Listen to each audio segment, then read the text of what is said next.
Currently Thursday, January 26, 2012, and this is Day 9 Daily number 408, where we learn to be a better gamer. I don't know if I should talk in that announcer voice all the time, but I'm tempted to. Just like when I'm ordering coffee. Grande caramel macchiato with an extra shot of espresso, because I need it. Oh, it's going to be a good time. Because today we are reviewing a Protoss vs. Terran from none other than Grubby, whom we all adore. Yesterday we got the chance to look at a very long game between Grubby and Sheth, where Grubby was doing a lot of aggression, a lot of smart decision-making in terms of his overall expanding, his overall build order, and all the pieces fell together to generate this really overpowering-looking Protoss style.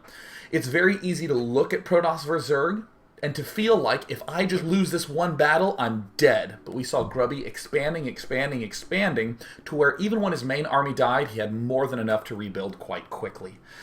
In this game, it's not going to go so well for Grubby now, is it? It's going to be a Protoss versus Terran, and Grubby is going to fall way the hell behind. Way super stupidly far behind, but he's going to be hanging in there, and he's going to continue to push the game forward, and it's going to be long. And the one thing that really excited me about this is that Protoss vs. Terran feels kind of like a inverted pendulum to me, where it feels like if there's one big battle and chink, it tips a little bit too far in this direction, then whoosh, it just swings over to a loss. And that motion pulled a muscle that I didn't actually expect it to. That's when you know you're out of shape. When you're like, oh, my back's so sore, I sat in a chair and talked. Ugh, my body can't quite handle it. Either way, let's hop into the game where we have Monsieur Grubby in the top left corner, and from team it's Gosu, it's Sonki, who is one of those regulars at MLG. You may not know him if you watch a lot of competitive StarCraft and you follow like the major tournaments like, you know, the GSLs and the MLGs, where it's generally restricted to like a pool of, excuse me, or it's generally restricted to a pool of like 50 players, but Sonki is one of these players that I think anyone who's a competitor is aware of, because he takes tons of wins off. He's a big ladder regular, and Sonki is also extremely mannered, as we'll see throughout this game. So great, Gosu Sonki doing the wall in. Grubby is doing he's going to be doing a pretty typical early expand. He builds his gateway on 13, his gas on 15. And one thing that I want to stop right here and note is what stinks about this map. On this map for Protoss, we have our natural expansion, which, as you'll note, very easily defendable. We can throw down some force fields. I mean, even against some big Marine Marauder aggression early on, just by having Zealots and Stalkers with no sentries at the top of the ramp, we get a big advantage. Really nice area to defend. But as we look around, the fact that this is a double cliff, that is, that it goes up a ramp and then up another ramp, means that Colossi can't walk down, which means that this expansion is immediately a pain in the ass to defend. Blink Stalkers are pretty good at bouncing around to fend off drops, but it becomes very difficult when a drop that can easily swing back like this and pierce your base here, trying to defend that versus a direct attack at the front. So this base ends up being quite difficult to defend. So what's our other alternative for a third base? Well, it's this one down here. And we already see that there's some immediate problems with this. Well, it's nifty that we have this ramp here, because we can defend if we have units there, but if we're trying to defend this ramp and we're trying to defend this ramp for our main, just come to the mini-map with me. He can cut us off right in between and attack whichever one's weaker. So you kind of feel obligated to control this space. You feel obligated to have some sort of spotting, because drops and rundowns here can be a real nightmare.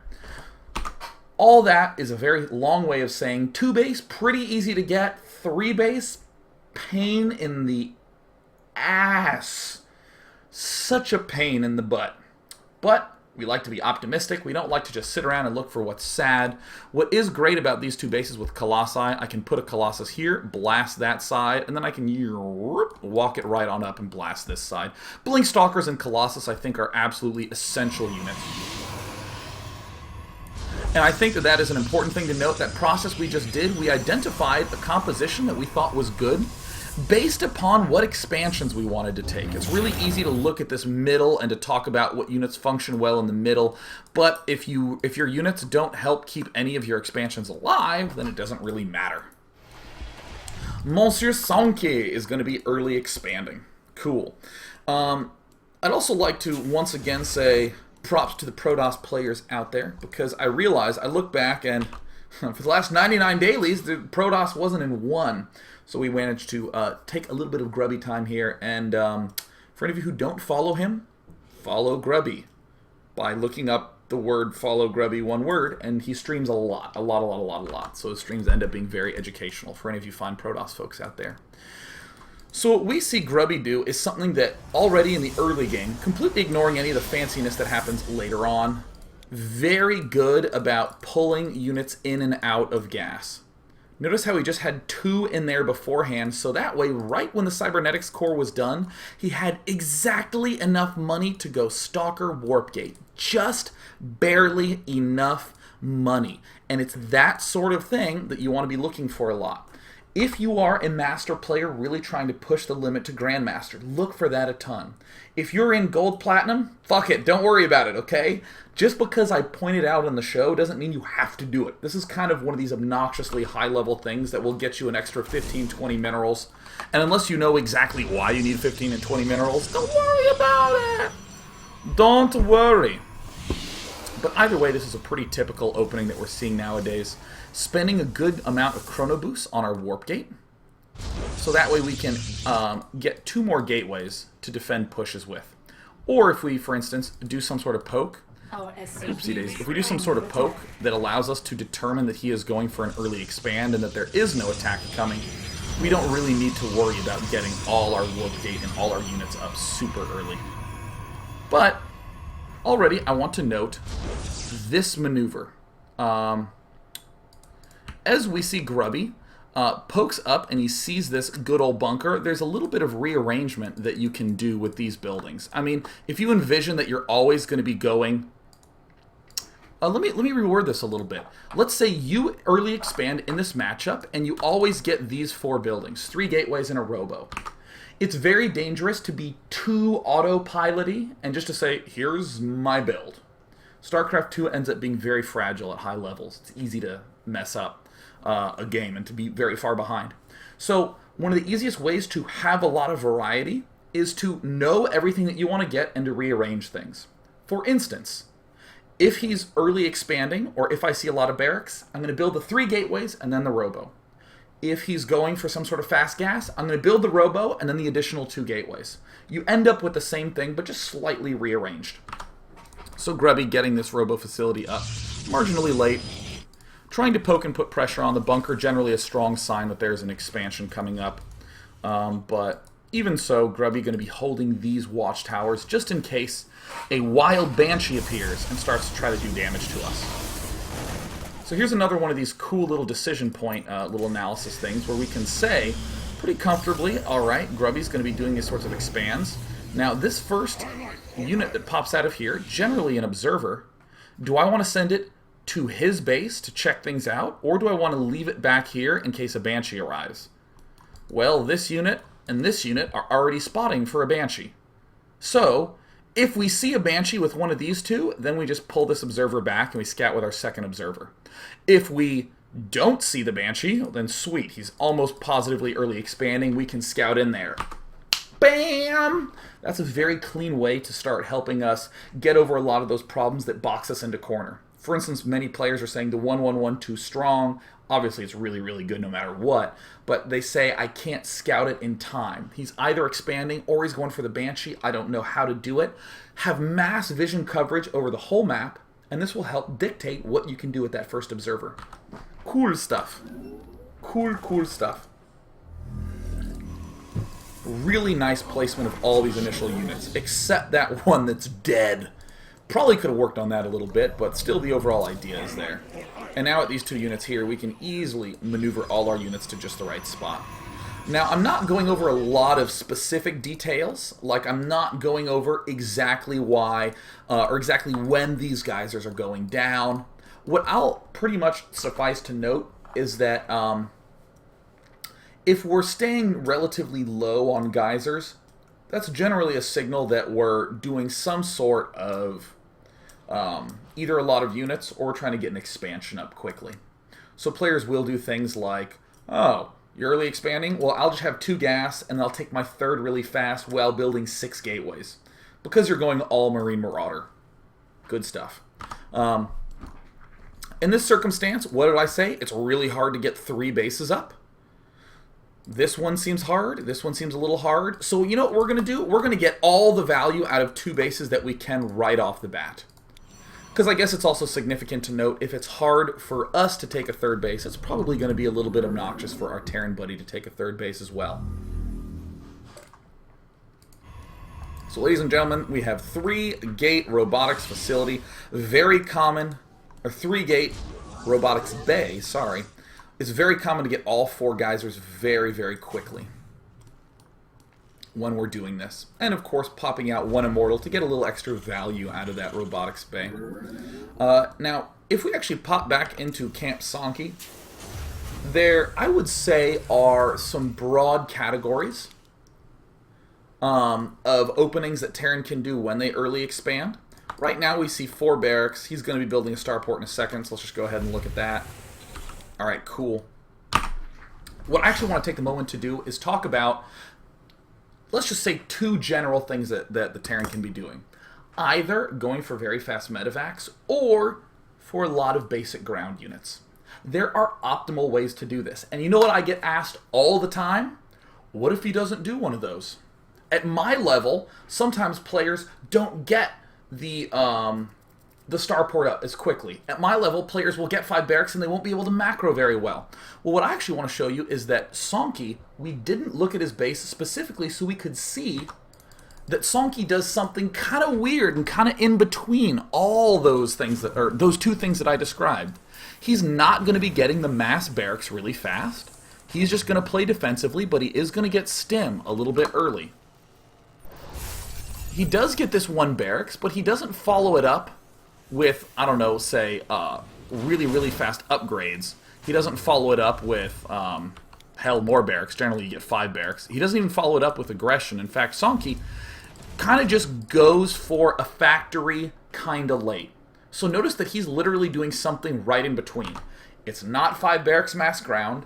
It's not 3 barracks ultra-fast medevacs. It's like fast stim and kind of a reasonably timed 4th barracks, kind of a little bit late factory. And it's all these things that someone might look at and say, well, no one does that. How do I plan for this sort of play that seems almost unplanned? Unplanned's the wrong word, because I've seen Sonki do this a lot before and very well. But I guess I would say, what if he's doing something that I don't have a clear picture of, that I don't see all the time? So, as we pop back here, yeah, when this observer gets here, immediately note that the way that Grubby structures this build still accounts for all of that. These sentries were here more than in time for a big scary push to come. This robotics facility is producing an immortal, which will be there just in time for the big push to come. This observer is arriving here at 8 minutes and 30 seconds, which is about as quickly as he can get medevacs anyways, so we'll be able to still pull everything back in time. And suddenly, cool, we don't need to worry about the fact that he's doing something different. Because again, it's not that there's only 2 things Sonki could have done, it's that there's only 2 things Sonki could do that we're really terrified of at the opening stage. This build that Sonki's going to do allows him some aggression in the mid-game, more so. But either way, the point is still there, that Grubby right now is safe for whatever the opponent's going to be doing. We're going to have Colossi up in time. Now, I'll straight up be honest with you. This Observer Speed Movement upgrade, I do not think about Observer Movement Speed. It is not something that I have used to figure out builds, to problem solve. I don't have any experience with the Observer Speed upgrade as something critical. However, I'll still leave it with this point. Often, in a game, it's so easy to think of, what's standard? What should I be doing? It's always just about what problems are there and what solutions you need. For instance, Grubby might say something like, here's my problem. I really do need a lot of units. I really do need a lot of Colossi to defend these early pushes. But I need the Observer to be able to spot when he's doing drops. But I can't stop making Colossus to get more Observers. Aha, cool. I can solve this problem by getting Observer speed and keeping a really fast active Observer. Never shy away from just trying to experiment with things as solutions. Another alternative would be, hell, you know what? Let me get Hallucination. That can help me do some spotting as well. Yeah, moving right along. Moving right along. And by the way, I just want to double check. I'm getting some weird data on my encoder. Is it okay? I know some people will get lag, but if you're having no lag, please type 1. Please type like a 1. And if it's not, please type a 0. And if it's somewhere in between, choose a 1 or a 0. Don't give me a 0.8. I would love to know. Apologies to anything. It looks like we have... Okay, great. A lot of 1s. Some people are getting 0s, but it's about the distribution that it should be. Hopefully we can fix it in break. To all you archive viewers, I'm so sorry you had to walk through that. Don't worry about it. But you know what? I'm going to continue to move right along. One of the big mistakes that people will make, if I say something like, dude, go 2 base, non-stop 2 base, period. Get all the value out of 2 bases that you can. They'll value gateways. They'll value getting a big army. But what you're going to see Grubby do is he's going to get value out of these 2 bases by first going for the robotics facility, getting these Colossus up, and then he's going to get the +1/+1 upgrades. Because, hell, if I'm going to be sitting here on my butt defending, I may as well get the most badass army possible for whenever I move out. Now, this is already looking a little bit weird. I mean, he's taking a 3rd expansion. It seems reasonably safe. Doesn't seem like a bad idea. But there are no Grubby units anywhere near there to defend. I think that this is going to be the first instance of a theme that we're going to see from game start to game end. Grubby does not over-risk defending his expansions. He simply doesn't. He's planting this Nexus down fully aware that if a drop came at an angle that looked scary and too potent for him to defend against, he would just pull right on back, let this Nexus die. In the meantime, we still see Grubby doing everything he can off 2 bases, getting maximum macro up, and in particular, chrono boosting a lot of important things. Manages to keep his probe count right on, spot on, perfecto. Yeah. Alright, cool. I think we'll just speed ahead a little teensy bit. This now actually seems like a really good time for a break, so I might do that. Okay, well, cool. Still kind of a similar idea. We're getting as much value out of 2 bases as we humanly possibly can. And Grubby gets his expansion scouted here, but notice that there is no attempt to waltz down into this middle ground. And this is one of the hardest things to do, to be willing to lose your expansion. Now, I'll just say, why is Grubby not moving out here? It's very easy to say, well, he just looked at this army and realized that I can't kill it. But there needs to be a more specific answer than that. Where are the rest of Sonky's units? He should have more than that. Where the heck are they? Oh, there they are. Hidden in a blue medevac up on the Northlands. It's very easy to just say, oh, yeah, it's because he can't defend against this army. Sometimes you'll be able to judge that on time. Sometimes you won't be able to judge that on time. But hey, this is like the most important thing to look at. Everything that we had as a big goal on our 2 base play isn't done yet. We invested a lot of money in 1-1. They're not done yet. We invested a lot of money in this Robo-Bay. We don't have range yet. We invested money in this Twilight Council. We don't have blink yet. We have nothing that we went for early on. If you attack right now, you can often end up in the horrible position where everything dies, and then all your upgrades finish, and your cheeks are red. So, speaking of red cheeks because it is ridiculously hot in this room, I'm going to go open a window and get another delicious cup of ice water. And when we come back, we're going to go into part 2 where Grubby is way behind, and we're going to watch him continue to avoid losing. See you in 2 minutes.